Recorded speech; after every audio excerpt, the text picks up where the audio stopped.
Hi, everybody. My name is Bani Arora. I'm a regulated Canadian immigration consultant and the immigration expert here at AskAïa. Today, we're shooting this video on LMIA's labor market impact assessments. First of all, what is an LMIA? It is an application that Canadian employers or companies can do to Service Canada in order to hire foreign workers to fill out temporary positions for 1 to 3 years, depending on what type of position it is and for how long it needs to be filled. And now we're going to take up some questions on LMIS. There is a list of questions that I received recently from people who have an LMIA, and I wonder what is the process to renew it.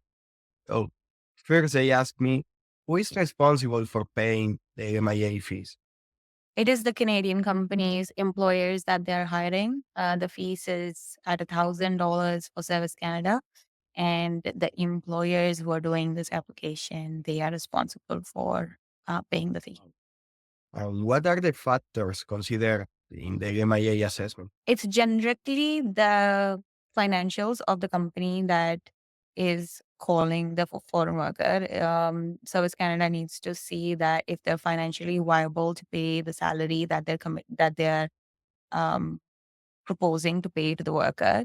So it's financials of the company. It's also the need for this worker to be in Canada.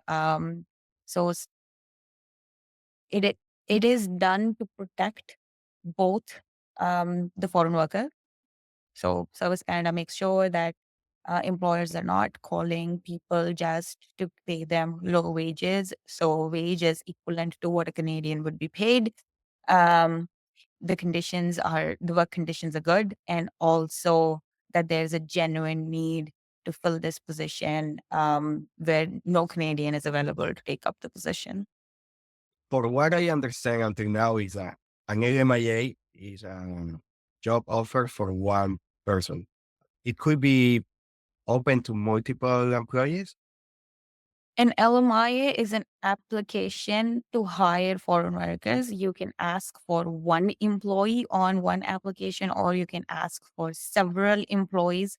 For example, if you have a company and you need to fill a labor position and you need 10 labor of the same type, same wage, but you need ten people.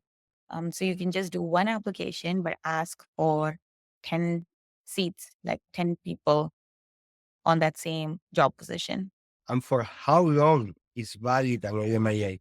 While the low wage LMIA is now restricted to a 1 year, the high wage may go from 2 to 3 years. So the range is 1 to 3 years.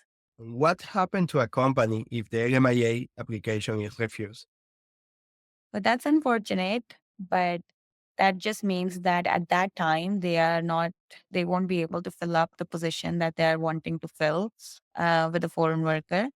But Service Canada always gives a reason as to why they're denying the application. So if it is something that can be quickly fixed, they should fix it and reapply, and hopefully they'll get the position that they're wanting to fill. What are the different tier levels and what are the ones who are eligible? Generally, it's tier level 0, 1, 2, 3. But to be very sure, check this with Aya. Just tell Aya what position you're working and the occupation, and she can confirm if you're eligible to bring your families. How do the recent change in work permit eligibility impact my family if I get an LMIA-based job? So if you're getting an LMIA-based job and you are high skilled, then you are eligible to bring your family. Nothing has impacted work permit eligibility for your spouses as such. But again, I would highly encourage you to confirm the same by using Aya. Do I have to pay taxes in Canada if I am working on an LMIA-based work permit? Yes, absolutely. If you're working in Canada, you should pay taxes in Canada. Can I change jobs if my work permit is tied to a specific employer to an LMIA? Yes, you can change jobs. The only thing that has to be kept in mind is the new job offer that you're receiving, the new company has to do an LMIA so that you can switch from one to another. But you're absolutely welcome to switch jobs if the new employer is sponsoring an LMIA application. What should I do if my employer is not following the terms of my LMIA work contract? If you are at a risk of an abuse, um, then I would suggest filing for an open work permit as a vulnerable worker. What is considered an abuse of or workplace harassment? I welcome you to um, talk about your situation to Aya, and she can definitely help you and confirm if you're eligible to get an open work permit through the vulnerable worker program. Can I apply for permanent residency if I have an LMIA work permit? Yes, absolutely. If you are working a skilled position in Canada on an LMIA, you are eligible for a permanent residency after 1 year of Canadian work experience. Question is, how long does it take to process an LMIA application? The processing times keep changing. It depends on how many applications Service Canada is receiving under one category at a time. But Service Canada keeps updating its website.